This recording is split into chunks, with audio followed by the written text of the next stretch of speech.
good as we can do to manage through all this. Yeah, doing all right. How many? I mean, you sent me the text with the legislators that are going to be on call. How many actual folks in the audience do you think we're going to have? We officially have 227 registered, but people can basically link in and register like as they come into the website. So we may have more than that. I'll have Desiree update us as we get started. All right. Representative McGrady, Senator Van Duyn, thank you all for joining. Thanks. Glad to be here. Desiree, do you mind forwarding the link again to Representative Turner? He said he needs the panelist link.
Dr. Hathaway, I see you join us. Thanks for being here.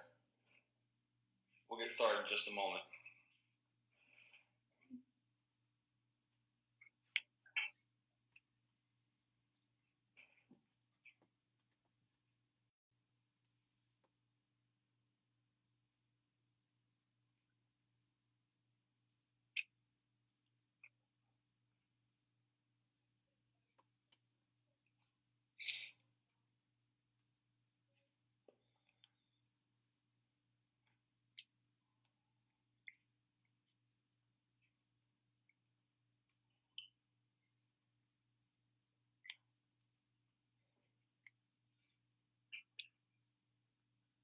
Hey, Brianna.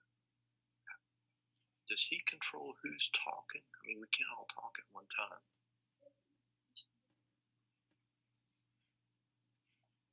So can he hear me now? Corey, can you hear me? Yes, I can hear you. So I would ask that all of you, unless you obviously are just talking to each other right now cordially, during the course of it, I ask that you mute in respect for everyone else who is speaking, because we'll pick up background noise and stuff like that, and it can get kind of confusing for people.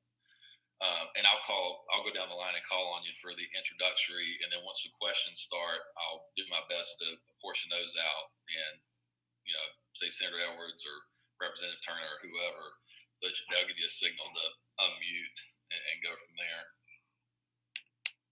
Brianna, do you know how to unmute or mute and unmute?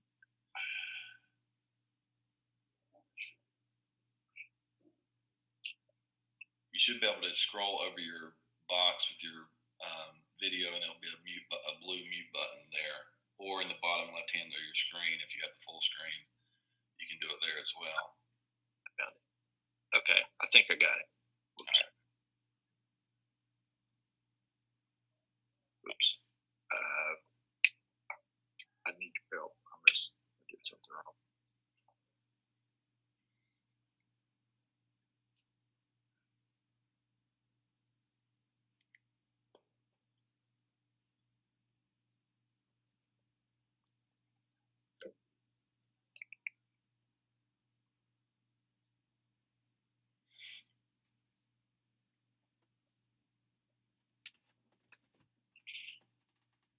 Just to the participants and those in attendance, we are just waiting on Representative Turner to tune in, and we'll get started here in a few minutes.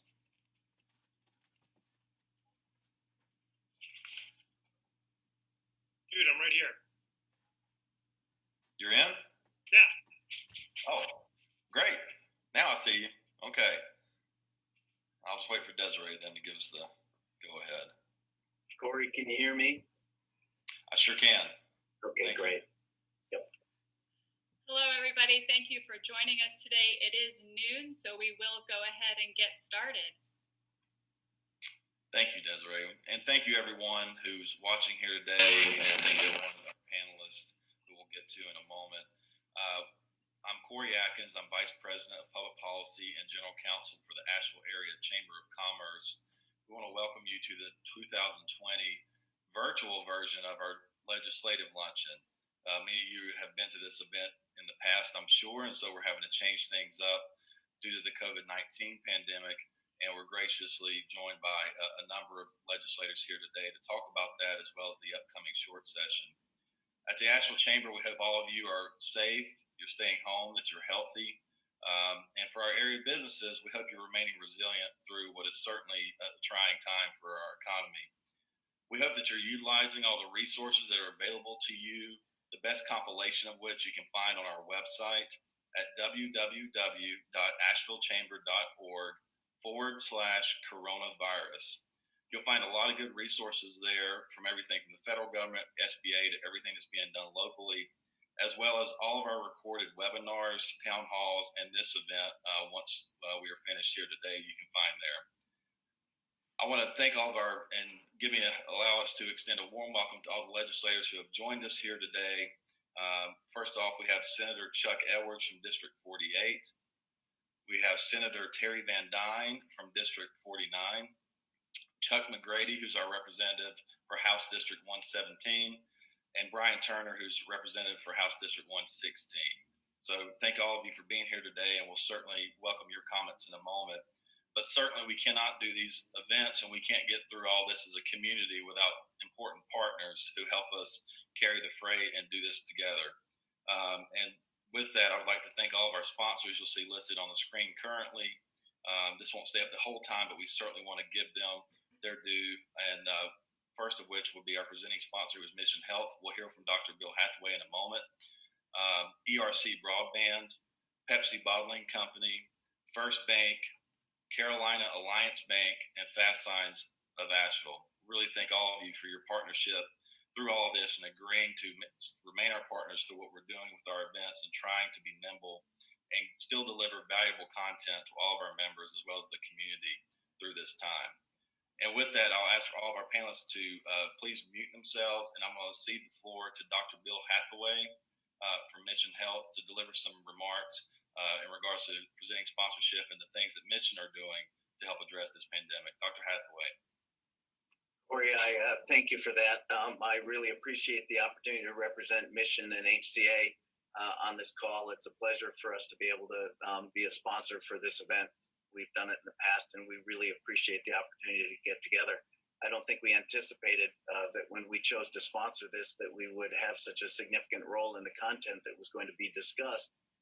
But I appreciate the opportunity to do so. First and foremost, a sincere and real thank you to everybody, but especially our elected officials who are with us, Senators Edwards and Van Duyn and Representatives McGrady and Turner.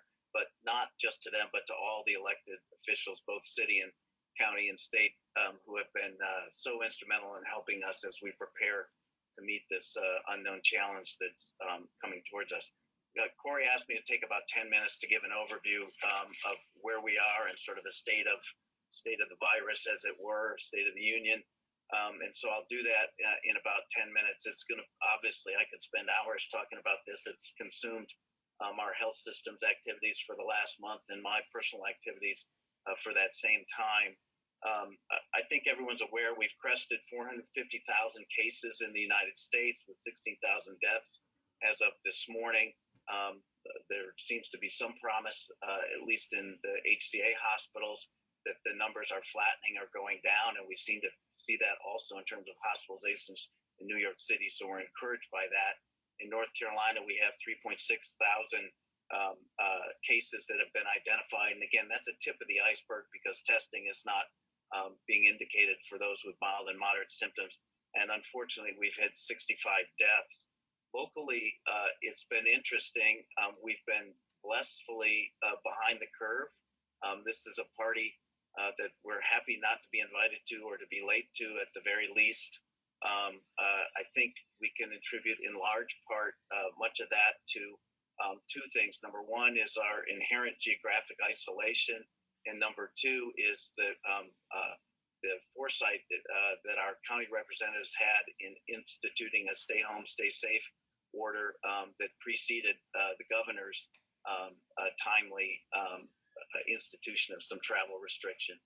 And I just want to emphasize that this has, in my opinion, had a meaningful impact on our ability to flatten the curve. And I hope that we'll continue this as long as we can, understanding that the economic implications are real and that we're going to have to work together to find a way to strike the balance between saving lives and then restoring people's livelihoods.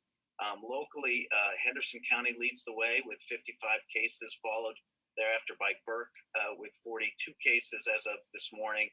Buncombe County has been flat at 37, and then Rutherford has 31 cases. The vast majority of these patients have not been hospitalized. Unlike other areas, our demographics have not shown a prevalence for worse disease in the minority patient population. I think that's in part because we're relatively less minorities in this part of the state, and I also think in part because we just haven't seen the crest of the wave at this point in time. We've been preparing actively for the last month at Mission Health to address the crisis. I think there have been other forums where this information has been relayed, but our current capacity at Mission with beds is about 800. We have a census which is in the 50 to 60% range, meaning we have about 400 open beds in the hospital right now. That's in large part due to two things. One, we eliminated elective surgeries, which comprises a large amount of our bed utilization. And number two, the volumes are just down. People are not going to the doctor for the care that they would normally go to. And the emergency department volumes are down almost 50%, and some days more than that. We've worked collaboratively within the hospital to prepare to open and surge. And when we look at our surge capacity, we could get upwards of over 1,400 beds opened if we needed to push to the limits. And this, of course, includes utilizing some of our capacity on the empty St. Joe's campus, which includes a very state-of-the-art ICU, which we were using up until last October when we opened the new North Bed Tower, and then a variety of other beds in that facility. There's an additional 138 beds. So we're actively looking at ways we could handle a surge if we get that surge. In addition, we've increased capacity at our 5 sister hospitals in the region. As an example, Angel, which typically has a census in the 15 to 20 range, maybe a little bit higher as a critical access hospital, has the capacity to go up to over 50 beds if we needed to. And so I think that I'm not concerned about space in terms of being able to handle surge. I'm more concerned about ability to staff the space if we really got hit. And so we're really counting on flattening the curve with the stay home directives. We've collaborated outside of our own system. I hosted for the last 4 weeks, a weekly call with all the local clinical leaders and chief medical officers, including at Park Ridge and Pardee with Dr. Teresa Herbert at Park Ridge and Dr. David Ellis at Pardee. This past week, we've added on a number of other people, including Dr. Paul Riggs at the VA Medical Center here, Rick Bunio at Cherokee Hospital, Steve Heatherly and Lucretia, I'm blanking on her last name, forgive me, at Harris. I have joined the calls. And we've used those to share best practices and to do regional preparedness so that we're facing this as a community and not as isolated health systems. And I think that's been really beneficial to us. A couple key things I want to point out that have come up with respect to where we stayed in terms of how we're approaching this. Testing has been an issue. I think everyone is aware of that. We've had limited supplies throughout the country, and while we initially hoped to have testing done across a broad base to better understand populations and where the disease is and which would be ideal, we just frankly haven't had the ability to do so. Now we're getting reagents. We've actually now, as of this week, have in-house testing at Mission Hospital, which means that we're able to run samples and get turnaround times very, very quickly. Our turnaround times on the commercial lab is in the order of 7 days, which is just frankly unacceptable if you're trying to take care of patients and conserve protective equipment. and now it's down to just a few hours. Unfortunately, despite the fact that we have reagent, we have limited supply of reagent because we're not a hotspot yet. We don't want to be a hotspot, but we have about 700 tests or so, and so we're being very careful on how we use those. And we think that our allocation is going to be in the order of 100 to 150 tests a week additionally, which is a little bit under what our consumption rate is right now. So it's a very dynamic process. Once we get capacity and more reagents on a regular basis, we will be able to open it up and take care of other facilities if they need it, or other regional providers who might feel that testing is warranted for their patient population. We are hyper concerned about the nursing home population.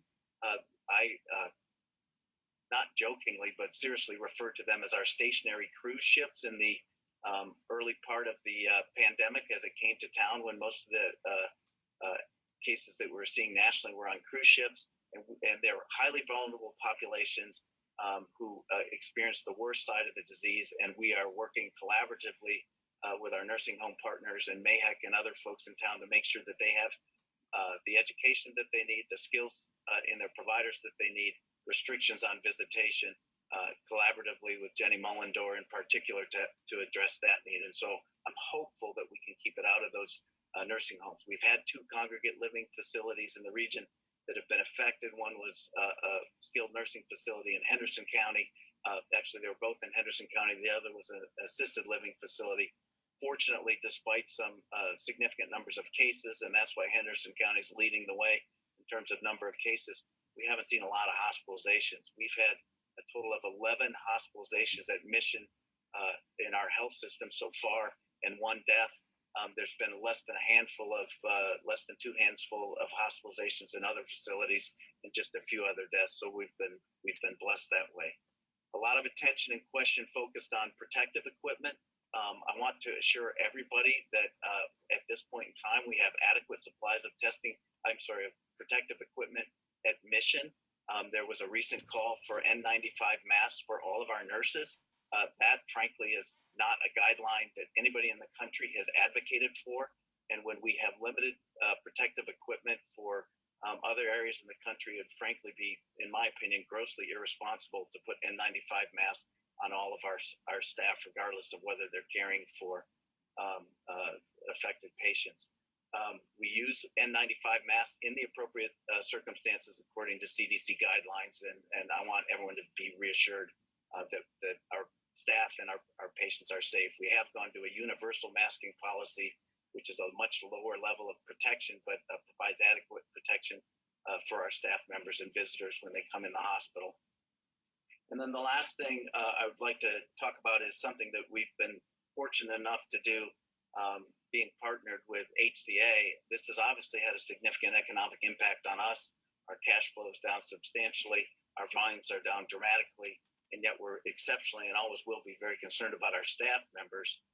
We have been fortunate enough across HCA, which is a large 185 hospital system, a number of ambulatory surgery centers and freestanding emergency departments rounding out the portfolio.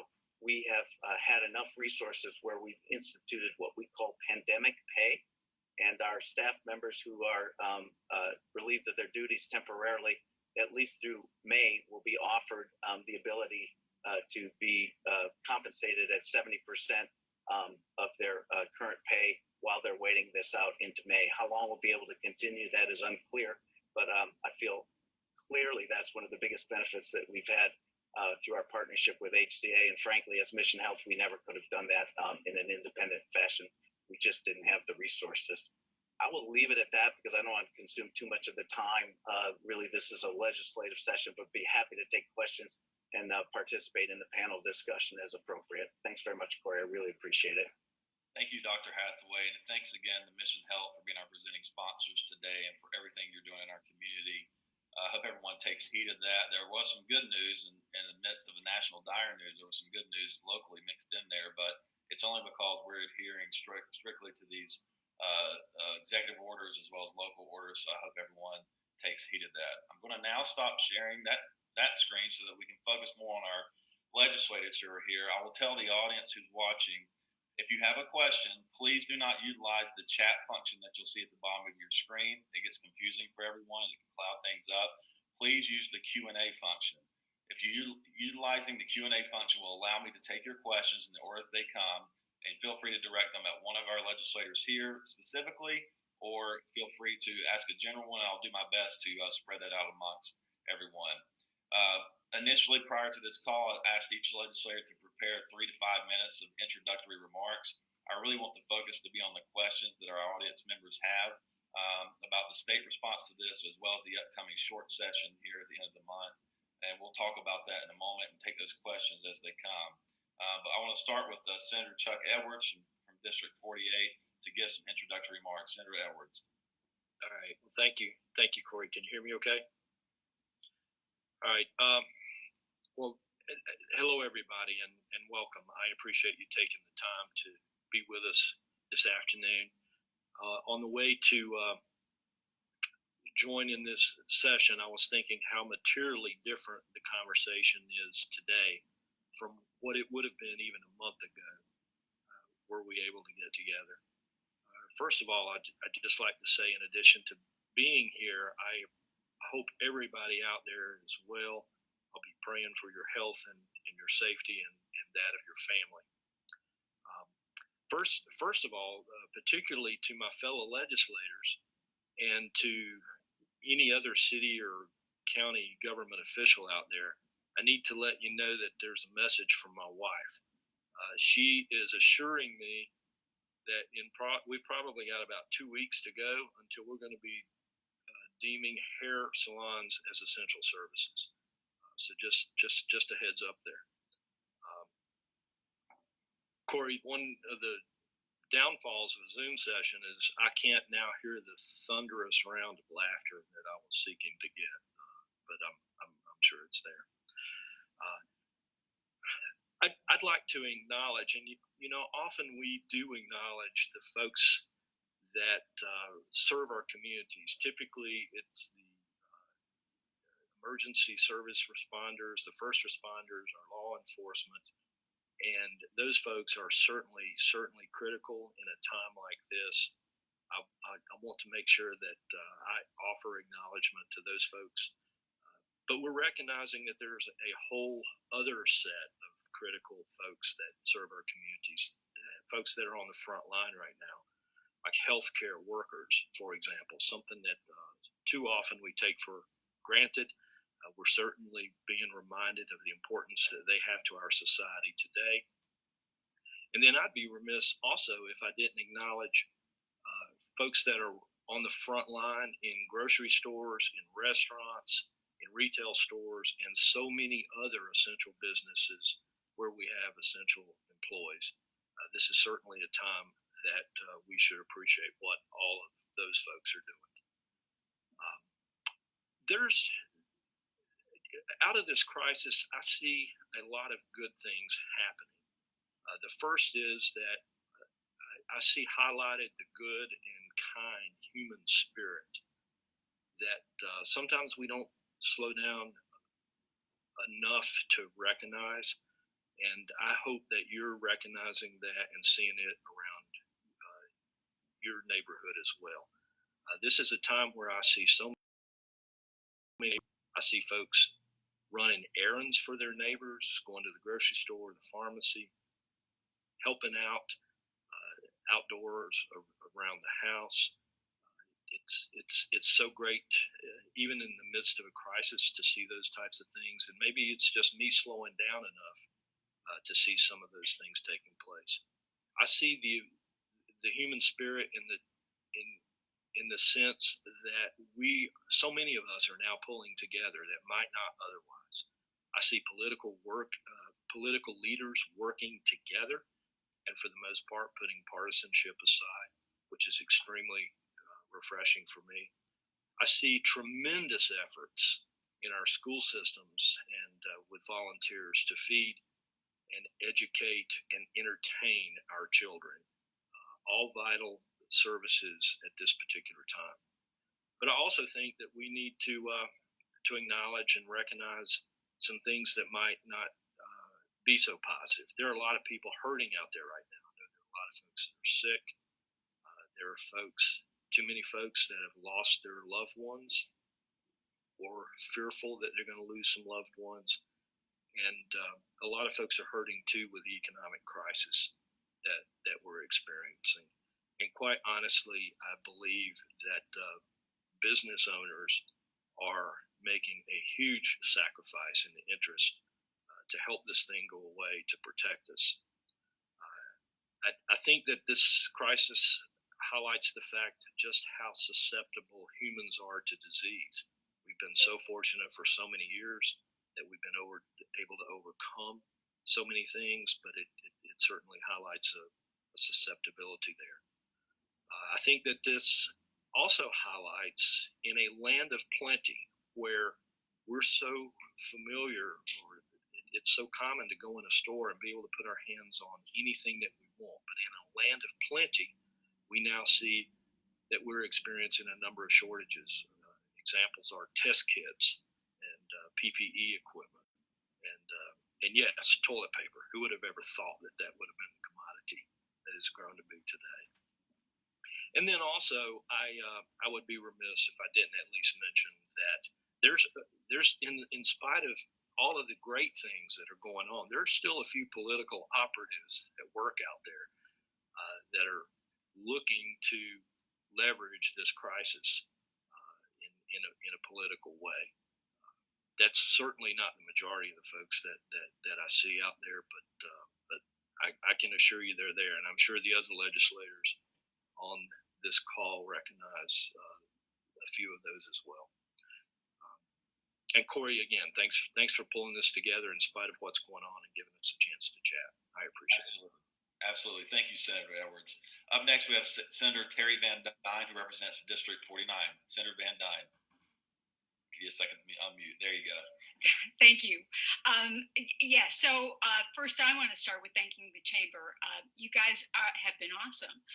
You're working with the city and the county, and you've provided not just your members, but the public with a tremendous amount of information. I send folks to your website all the time, and I am so grateful for all the work that you're doing. In fact, Queen Elizabeth, in her comments to her people, said something that resonated with me. She said that we will get through this successfully, but when we do, that success will be owned by all of us. And I think that's particularly true of Buncombe County. So thank you for that. So the Senate is not convening right now, and that's very frustrating for me. Fortunately, the House is, and I'm taking advantage of listening into their meetings as much as possible. But Senate Democrats right now are hyper-focused on COVID-19 recovery. And we have formed working groups that are looking into a number of key investment areas.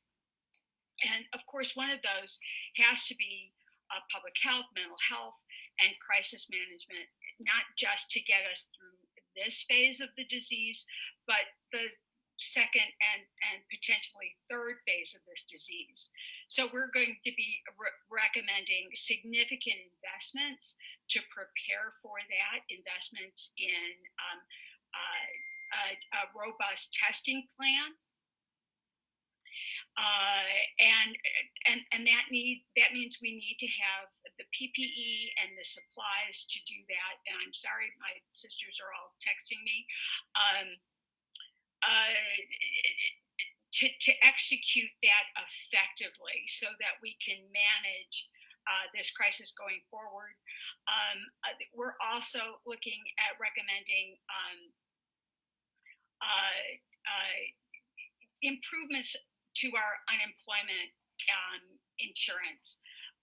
North Carolina is behind most states in terms of unemployment insurance, and I think particularly at this time when so many people are unemployed through no fault of their own, without the opportunity to even look for jobs, we need to improve both the level of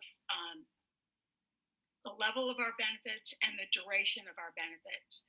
So I'm hoping we'll be able to do that. And I think everyone would be disappointed if I didn't say the words Medicaid expansion. Senator Edwards may think that's being political, but I think if nothing else, we will learn from this crisis how important Medicaid access to healthcare is to our hospitals, to our healthcare providers, and particularly to the people of North Carolina. I think one of the ironies is that it's the folks that are stocking our grocery shelves that would most likely benefit from Medicaid expansion. So we're going to continue to push for that. In terms of small business, the $15 million rapid recovery loan program that the Golden Leaf Foundation launched was exhausted in less than a day. We're going to recommend a significant investment into that program.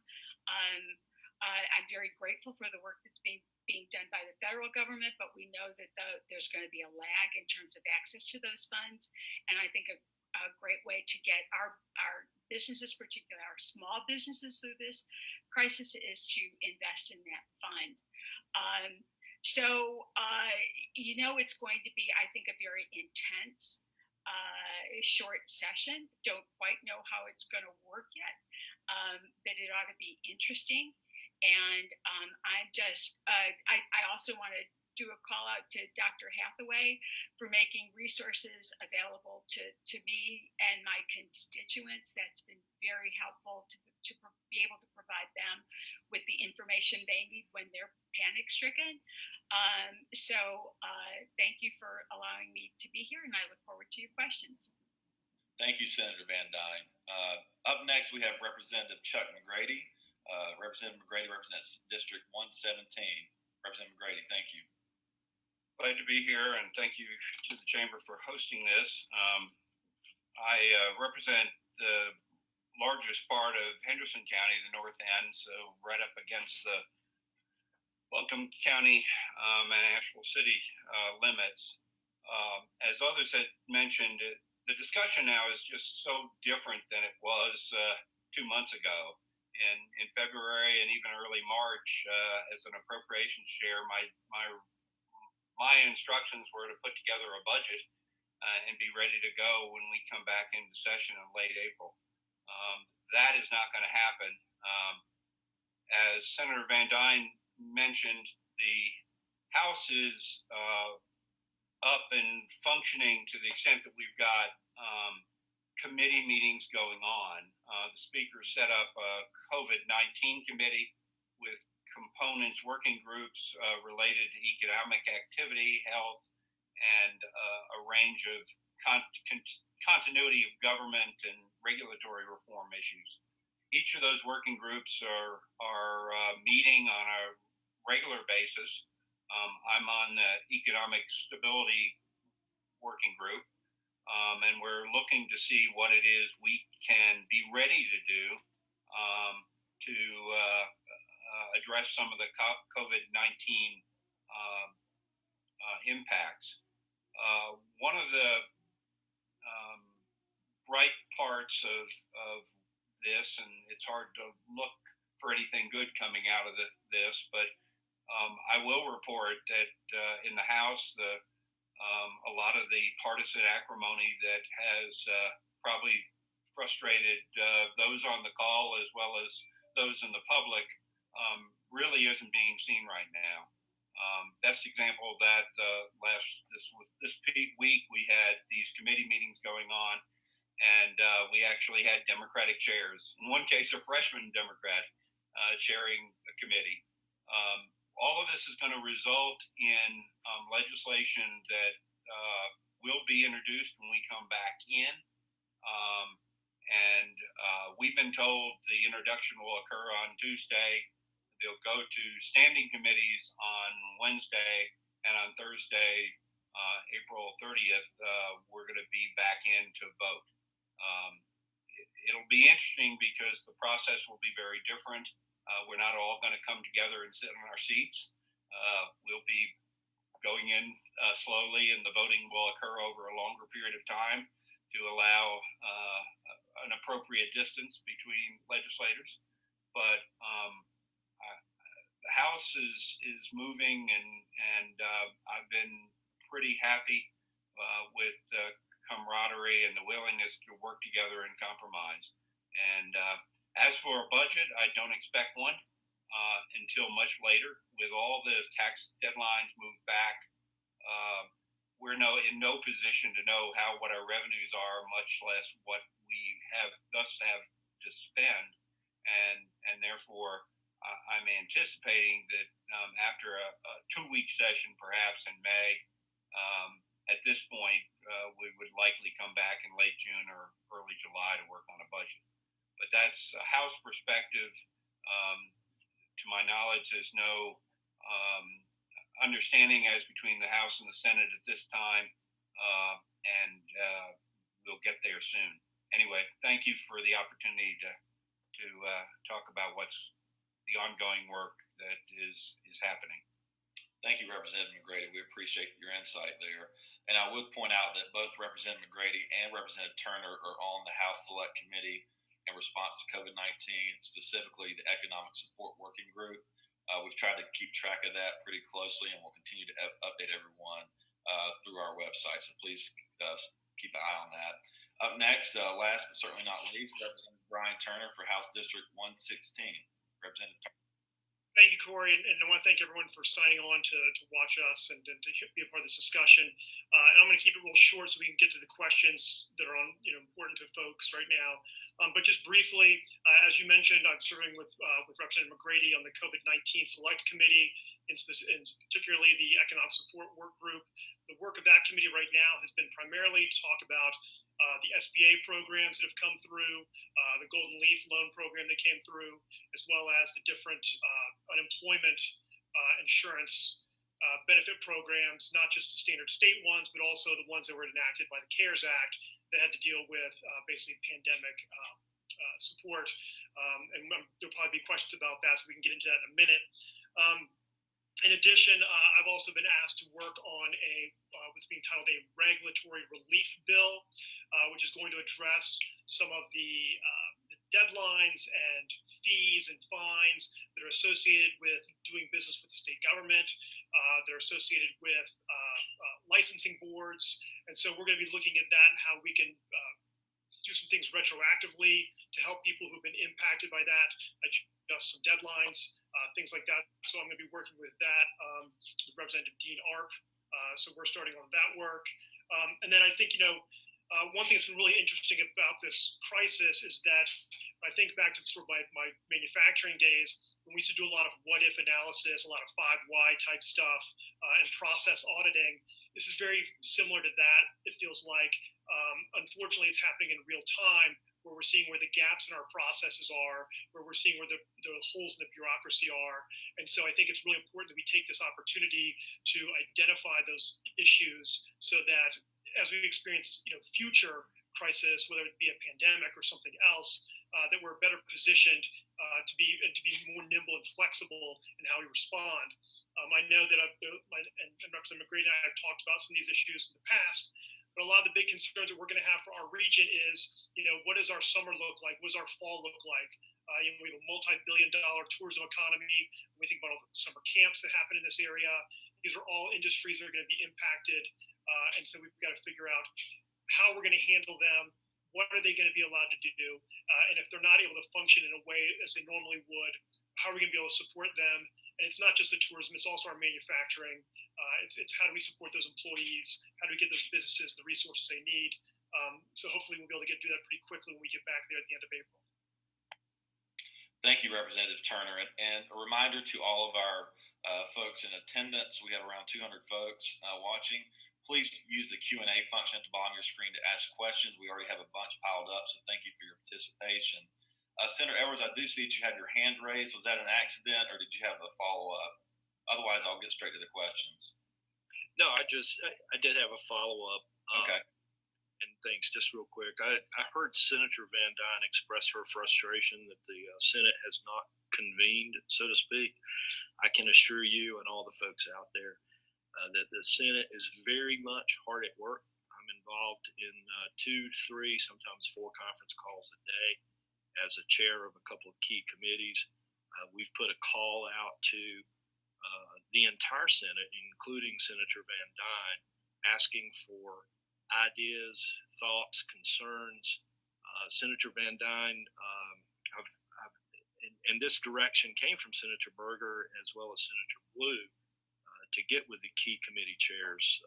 Senator Van Duyn, I'd just like to remind you that option is available to you. I've not yet received any kind of a call or email from you. So if you've got some ideas on some things that we need to be working on in terms of appropriations for agricultural, natural, or economic resources, a committee that I chair, or for economic development and global engagement, I'd certainly appreciate hearing from you.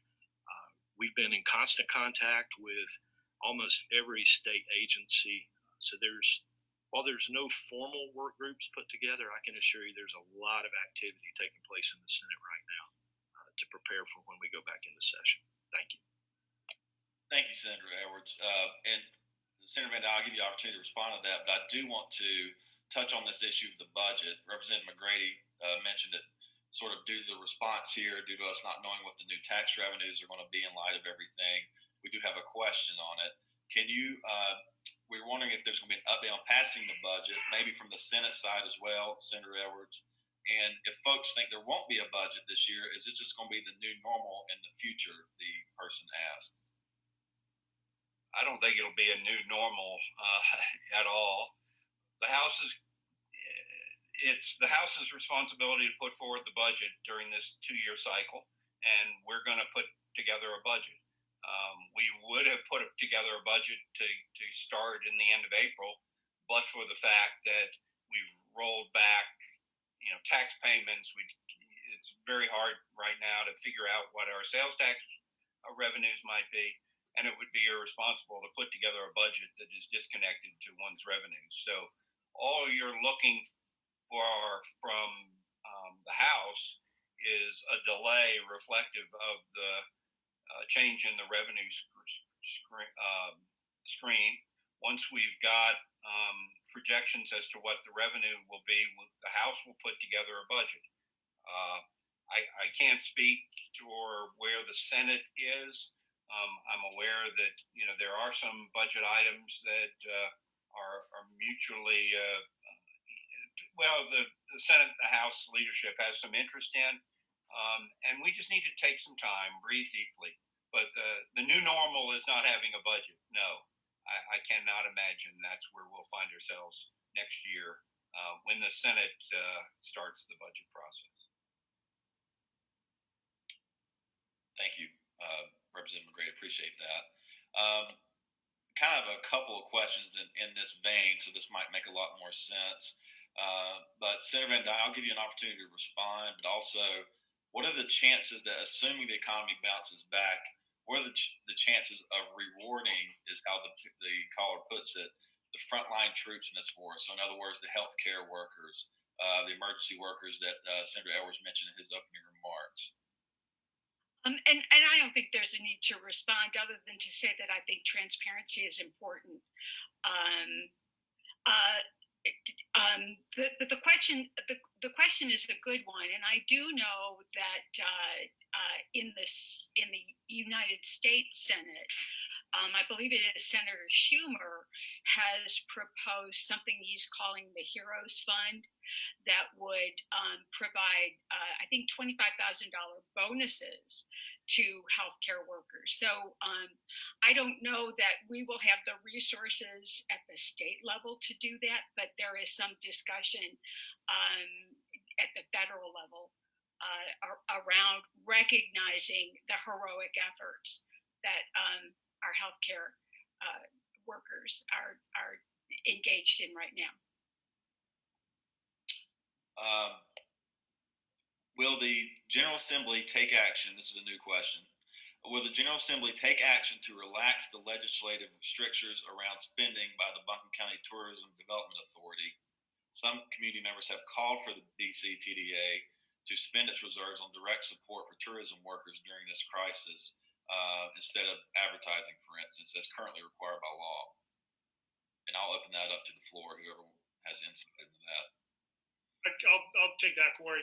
I think prior to this crisis, city and county elected officials have been meeting with the hotel association, have been talking about this.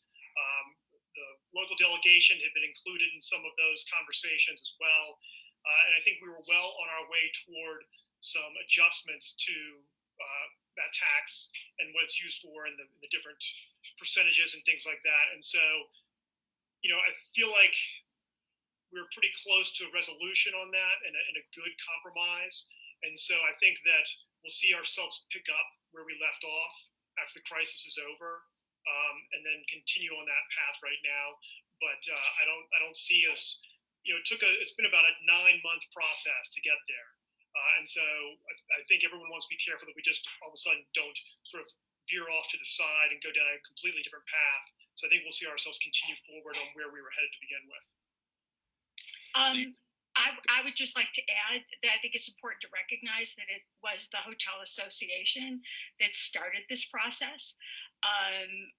That's a good thing. I would love to support some change to the law. Obviously, we're in a situation where it's all hands on deck, and I know the Hotel Association wants to be part of the solution going forward. And you both are talking about the original discussion of the change in the split and how that was spent. Is there any insight as to whether there's some flexibility right now for them to utilize more funds? I know they made a donation to the One Bunkin Fund, which our CEO is current chair of, the county foundation. But is there any other sort of flexibility in there for them to try to help out some of their workers who've certainly been furloughed and laid off during this difficult time? Well, the money is is basically segmented into different pots, and it's restricted within those pots. And so I think the donation that was made from funds that they had the flexibility to do that with. The funds that are used from the occupancy tax are still restricted. The governor can't change that with an executive order, and so those things are really locked into where they are for right now. I know that a lot of the hospitality groups have been doing what they can in terms of, we've talked about food donations, hotels have been donating soap and toilet paper. So everyone's been trying to step forward and do what they can at this point. But as of today, the occupancy tax dollars, are not available, and nothing can free them up short of legislative action because it's the law that holds them in place right now. Okay. And that's how I understood it, but I just wanted to be clear. Do you think that the legislature, I assume this means y'all, not the federal, will address the interest issue for tax payments for 2019 returns that are not due till 7/15? Representative McGrady, I typed a yes to that one. I believe so. That's being considered at least in the House. Okay. Anything from the Senate side? Any insight there? I know we would be supportive. Okay. Will there be an extension of the PPP loan program, or will there be something very close to it coming up in the form of emergency relief at the state level? For those of you who are watching and might not be familiar, the PPP is the Paycheck Protection Program that Congress, the U.S. Congress, put about $350 billion into. As I understand, that program's already starting to run, already basically earmarked for whatever amount there was, and there was an attempt to put more money into it yesterday that failed. So I guess this is in vain. Can we do anything at the state level in a similar capacity? And Representative McGrady is obviously on top of a lot of this stuff as well. But so much of the assistance is coming through the community. It's through the state, but it's actually federal dollars that the state administers. So we're not actually the ones who are funding those initiatives. So when you look at those SBA programs, when you look at the EIDL, when you look at the PPP, when you look at the unemployment assistance coming through the three different programs, and I can't remember the acronyms, it's like the FPAUC or FPUC, and those are primarily federal dollars that the state just administers. So we don't really have any say in how they get replenished or if they'll get replenished. I know that I've had a lot of phone calls, a lot of emails from small businesses that are incredibly frustrated with the process. Their banks weren't ready. They feel like that before they even had a chance to apply, that they were being locked out and that the funds were gone. And so I hope that we will see some replenishment of that. And I would like us to see us, it's like I got a call from a furniture retailer, 35 employees, and been banking with his bank for decades, and doesn't feel like he's getting anywhere.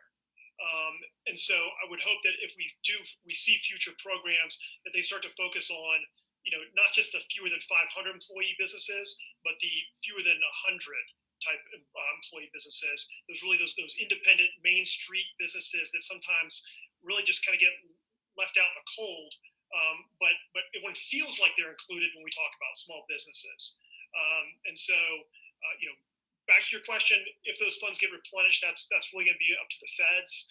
But I hope when they do, they'll also make sure they set aside a portion of the money for truly what I would consider small businesses, Main Street businesses. Right. And again, what the state could do is provide significant more funds to the program that the Golden Leaf Foundation began. And how much was that, Senator Van Duyn, for those who don't know? Well, they started with 15 million, and I believe they had 95 million in requests within a week. I think, at least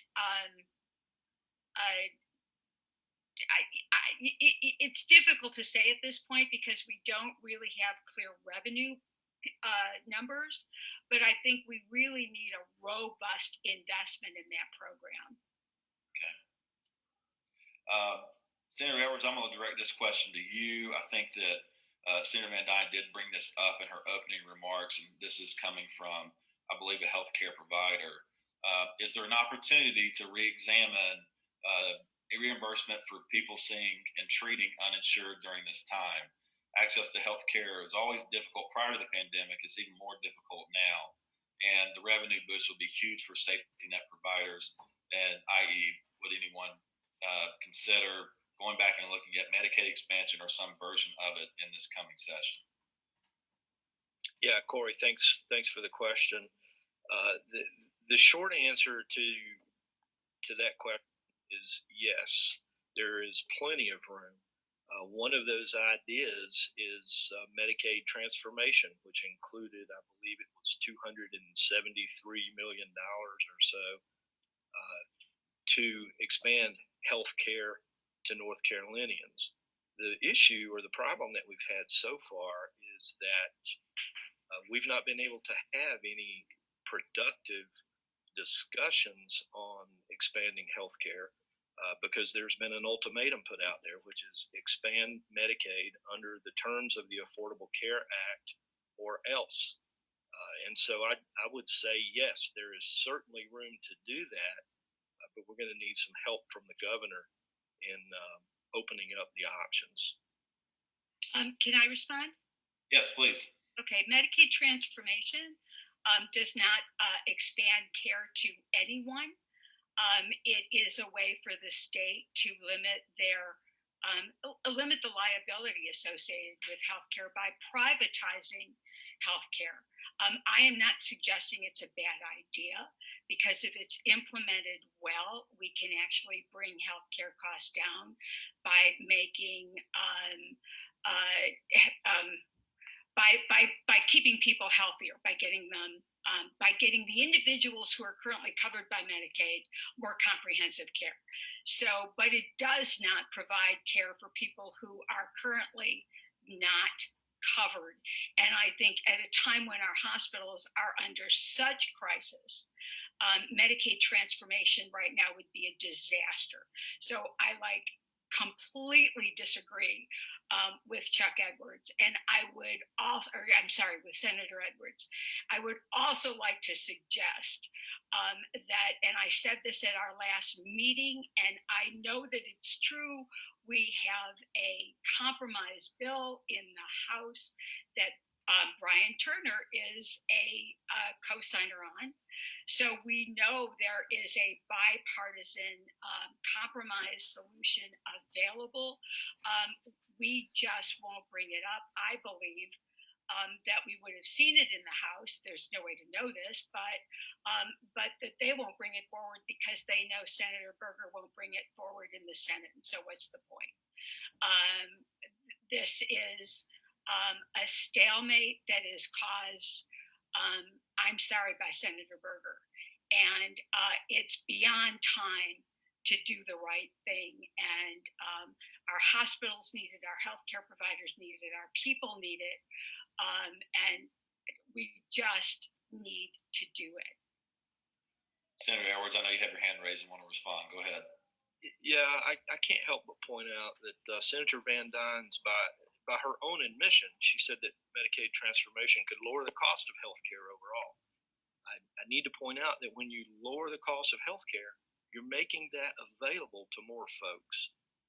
And I just can't let that point get by. Thank you. It will lower the cost of health care if it is done successfully over the long term. It will provide additional health care to no one. Okay. Representative McGrady or Turner have anything to add to that discussion? I know it's a big one. It's been all over the state, but. No, I think we got a lot of other questions we need to get to. I agree. Okay. What should we tell? We have a question here. It's very specific about this individual who's having an issue with their unemployment claim. But what should we tell folks who are waiting on their claims is pending? Where should they go? Who can they contact if they're run out of resources and they're getting anxious? Yeah. Corey, can I jump in? Sure. Yes, please. I would urge them to call the governor's office. The administrative branch has the responsibility to oversee the Department of Commerce, which oversees the Department of Employment, the Department of Employees, DES. And we've had a lot of frustration with the response from that department. There's no question that that agency could not have been prepared for 400,000 or so unemployment claims in 2 weeks. This is unprecedented. But in the first few days, we recognized, the governor's office should have recognized where we were at, and they've been extremely slow to deploy resources to bring in additional IT staff. The Senate sent a letter pleading for DES to hire additional folks, to pull in resources, and quite honestly, we've been disappointed with the response there. And so I need to highlight that it's the executive branch's responsibility to run that agency. They can still call my office, and I'll do what I can to run interference. I've done that with a number of folks, but it certainly is an issue that. Okay. All true, but first, it is not true that there has not been a response. The Department of Employment Security has hired already 35 people. Now, that doesn't sound like a lot, but just imagine trying to hire people at a time when you're not supposed to leave the house. They have brought IT resources from other departments, and they have contracted with a call center that currently has 50 people. They are ramping that up to 200 people within the next couple of weeks. The call volume has increased by 100-fold in this 2 weeks. I think it's really unfortunate that Senator Edwards would make this political. But I will echo, if anyone wants to call me, my LA is spending her entire day following up with unemployment claims. I do want to assure people that that although we did make it more difficult, the General Assembly, the Republican-led General Assembly in 2013, gutted unemployment insurance. We made it more difficult to get. We made it, the duration of it more limited, and we severely cut benefits through unemployment, and we cut staff to implement the program because we knew fewer people would qualify for those benefits. So they left us in a very difficult situation to be able to respond to the huge need that's out there. But the department has been working literally around the clock on this. They expect that and I'm sorry, I get the alphabet soup of the CARES Act mixed up, that they expect to be getting the federal benefits for the additional 600.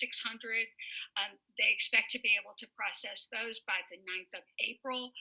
By the end of April, they expect to be able to address the needs that are of our independent contractors and self-employed.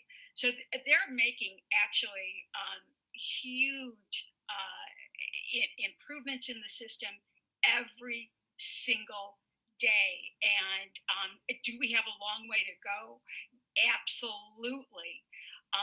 But I think people are working very hard to provide the best level of service that's possible. The other thing that they have done is they have worked, I want to do a shout out to Nathan Ramsey. They've worked to distribute some of that work to our local NC Works folks so that they can process more claims more quickly. So they've put more resources on it. They've taken existing resources from other departments, and they've worked to distribute the work across the state. I think that's an awful lot to accomplish in this month, while you're also responding to literally hundreds of thousands of claims. Representative McGrady, I know that the working group heard an update from the unemployment insurance undersecretary. What validation are you getting, or is there going to be more resources put to this? Because obviously it's an overwhelmed system right now. The story I heard from the person who just sent that question is not uncommon. I've heard it a few times now in different town halls we've done. So what are we doing as a state to try to keep up and make sure that we're answering these claims in an unprecedented crisis?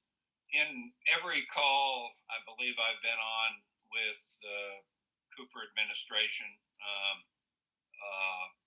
one of the assistant secretaries, I can't remember his name right now, but has been on the call because there's a huge awareness of what the problem is here. And unfortunately, they're taking calls of a volume they have never seen before, like 5 and 10 times the volume they have ever seen before. Is the system overwhelmed? Yes, it's overwhelmed. Have they hired new people? Yes, they've hired new people. We can look back and say, were they ready for this? Could they have done more? But at this point, what's the point of that? My view is that the administration is trying to bring the resources to bear on the problem. They're not going to be able to fix the computer glitches and whatnot quickly, but we're being told those checks are already begun to go out, and that one should expect a week or two from the time that new claims are being put forward to get the check out the door. So it is an administration issue. The legislators, really don't have a role, but I will say that the administration seems to understand they've got a big problem and are trying to bring the resources to address it. Hey, Corey, I just want to jump in real quick and talk about one of those programs, the PUA, the Pandemic Unemployment Assistance Program, which is going to be the program that is available to independent contractors, freelancers, 1099ers.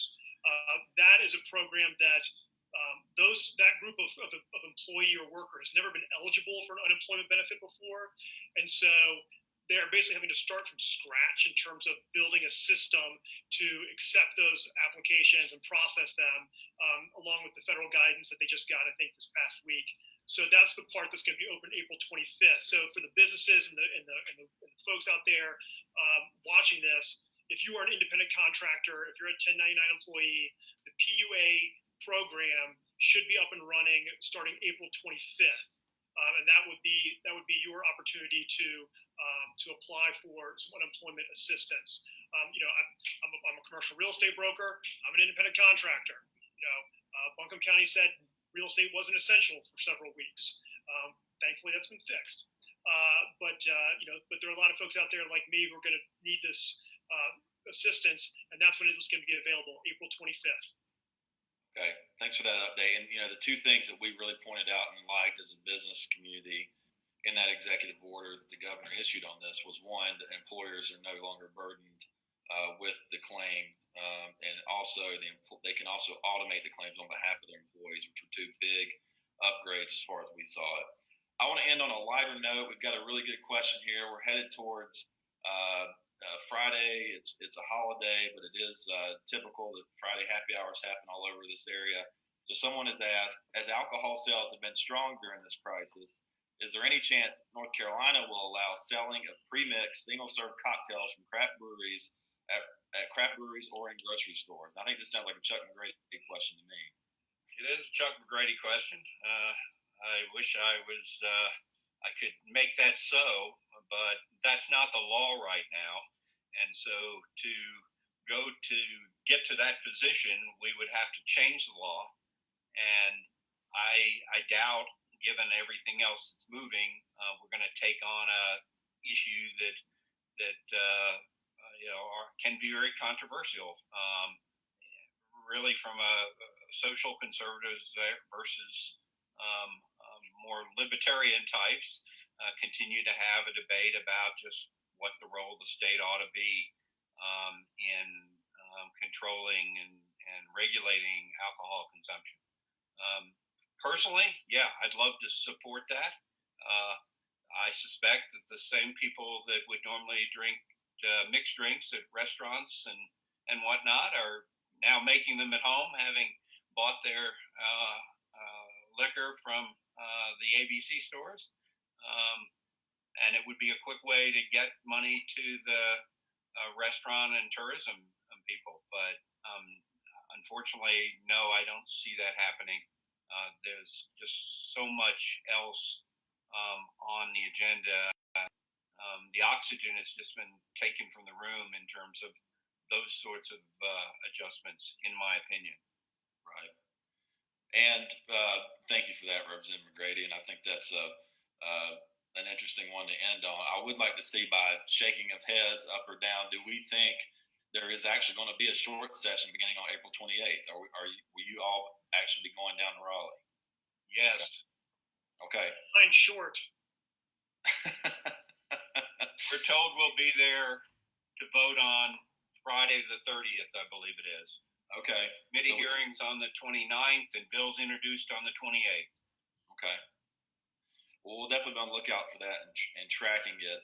I want to thank everyone for coming again, for tuning in. I say coming, for tuning in to our virtual legislative luncheon today. I really want to thank our legislators for joining us and taking time. I know you all are swamped right now with a lot of concerned citizens. Senator Terry Van Duyn, Senator Chuck Edwards, Representative Chuck McGrady, and Representative Brian Turner. Thank you all. Our thanks to Mission Health and all of our sponsors for all your support and everything you've done to help make this event a reality. We hope to have our in-person wrap-up come this fall once the short session's over, but no guarantees as of right now. We really hope that we can still do that for everyone. I also want to extend a heartfelt thanks to Senator Van Duyn and Representative McGrady, who are retiring after this year. They will no longer be our senator and our representative in this area, and we have been quite honored to have. Really, we have just phenomenal representation up here in the mountains in Western North Carolina.